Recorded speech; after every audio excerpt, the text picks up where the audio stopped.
सध्या बांगलादेशचे 3 नेते चर्चेत आहेत. त्यामधले पहिले ते म्हणजे नोबेल विजेते मोहम्मद युनूस.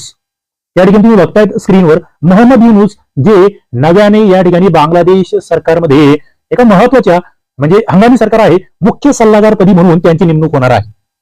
ते कोण आहे? 2006 मध्ये यांना नोबेल पारितोषिक भेटलेलं आहे.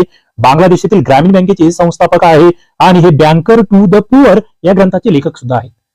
आणखी एक नाव या ठिकाणी चर्चेत आहे, ते म्हणजे या ठिकाणचे लष्कर प्रमुख जनरल वाकेर वूज झमान. हे तुम्ही या ठिकाणी बघताय, जे लष्कर प्रमुख आहेत आणि या देशाचे राष्ट्राध्यक्ष जे आहेत ते सुद्धा तुम्हाला माहित असावेत. ते म्हणजे महमूद शाहाबुद्दीन या ठिकाणी राष्ट्राध्यक्ष आहेत, जे न्यायशास्त्रज्ञ, नागरिक सेवक आणि राजकारणी म्हणून आपण त्यांना ओळखतो. बांगलादेशाचे 22वे ते राष्ट्राध्यक्ष आहेत.